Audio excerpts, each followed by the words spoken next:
خبره داسې ده چې دا خلک څوک دوکه کوي نه او نه دا خلک څوک دوکه کولی شي. دوی په خپله ځان په دې شیز کې انګیج کړی دی. ګوره انسان یو پیر دوکه وخوري که نه بس هغه سبق حاصل کړي بس هغه کار بیا نه کوي.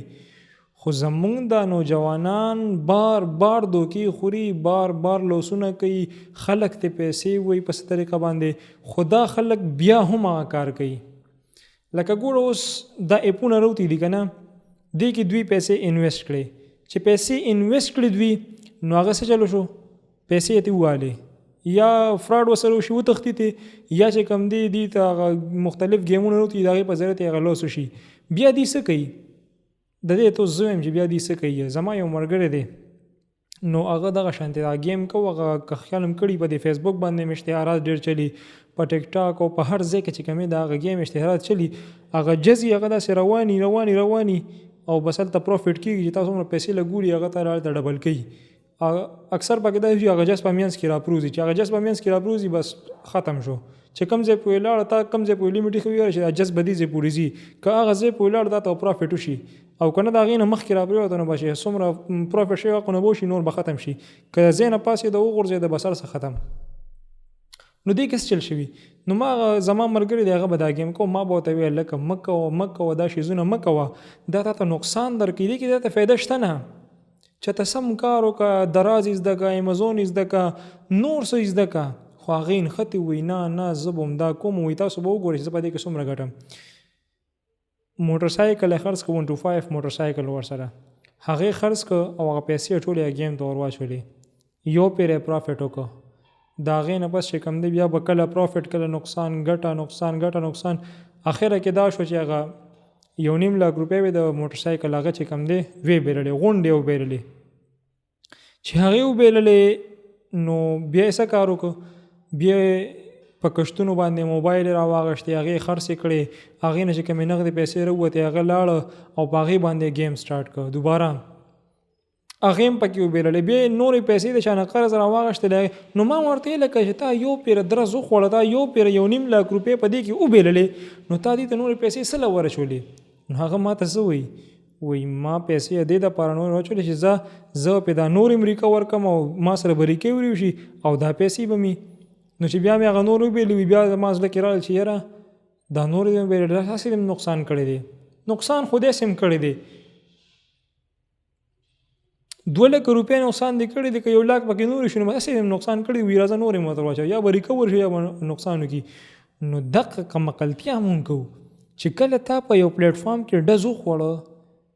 2 نمبر پلیټفارم او د گیمونه بس یو پای کې به ګټه صحیح او تا پای کې نقصان وکړو نو بس بیا ته هغه مارکیټ نه وځه بهر، بیا وځه د هغه ځای نه. یو خاص غلط کار کې، جواري کې، حرام کار کې، په گیمونو پیسې ګټي او وایي کې تا پیسې وبېللې نو بس بیا د هغه ځای نه وتل پکار دي. نه زمونږ نوجوانان بیا دا شی کوي چې بیا په کشتونو موبایل راړي، د بل نه قرض راوړي، د بل نه قرض راوړي، هغه هم پکې وبېلې نو بس بیا سم قرضداري شي بس بیا ناستي. نو مسله هم دا ده چې په خپله دې ځان دغه کندې ته ورغورځوي. ډېر خلک ما ته پیسې راکړه چې اوس یې ته ډبل کړم، مړم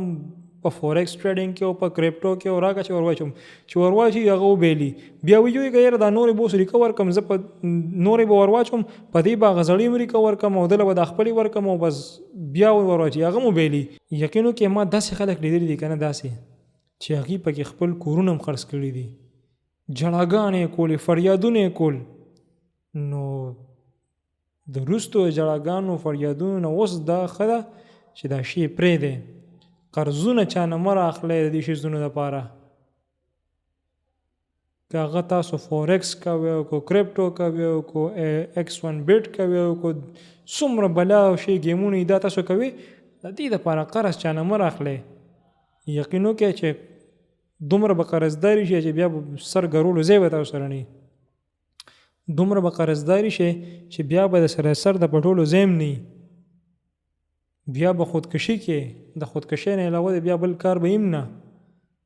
نو دې شیزو نه واوړئ، چاته سم شیز زده کې راشئ، د راز باندې کار وکړئ، دراز مونږ سره یو ډېر ښه پلیټ فارم دی پاکستان کې ډېر ښه ارننګ پې کېږي یو داسې پلیټ فارم دی چې دې په شان پلیټ فارم به تاسو ته بل ځای ملیو نه شي امیزون نشي کولی د دې نه امیزون نه دا ته بیا دراز ښه دی ای بی دی دراز دی دنیا پلیټ فارمز دي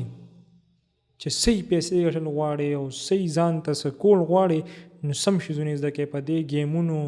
په دې شرطونو باندې په دې ټپ باندې دې باندې چا پیسې نه دي ګټلې او نه دا پیسې دومره اساني چې بس تاسو ته به داسې راشي په هر شیز کې او محنت کې که مونږ د فیسبوک نه ګټو د یوټیوب نه ګټو نو دې په شاته یو ډېر لوی سټرګل پروت دی محنت پروت دی په دې کې بم داسې نه چې بس एकदम رالی او کامیاب شو نه دې کې هم ټایم لګي هر شیز چې کم دی هغه سټپ بای سټپ داسې ځي څوک چې एकदम داسې ټوپ وخي که نه وخیږي هغه زر راغورځېږي څوک چې زر خیږي هغه زر بیا راغورځېږي کله چې ته سټپ بای سټپ وخیږي که نه نو بیا به تا ته د لارې پته یي ته په هغه لارو باندې به تېر شوې نو تا ته به پته یي چې یار زه په دې لار باندې دلته تلم دلته ما ته دا مشکلات راغلي او دا مې حل کړي داسې ختلې نو که ته بیا روم غورځېږي نو تا ته خو هر څه معلوم وي هغه لار ته معلوم وي او دا چې ته راشه بس ډایرکټ ووې نو دې کې ناکامي شته او دوباره و د دې خپې به دې ماتې چې بیا را پرېوتې بیا به د ودرېدو قابل هم نه نو دې شیزونه دې غلط اپونه ځان لرې کول پکار دي والسلام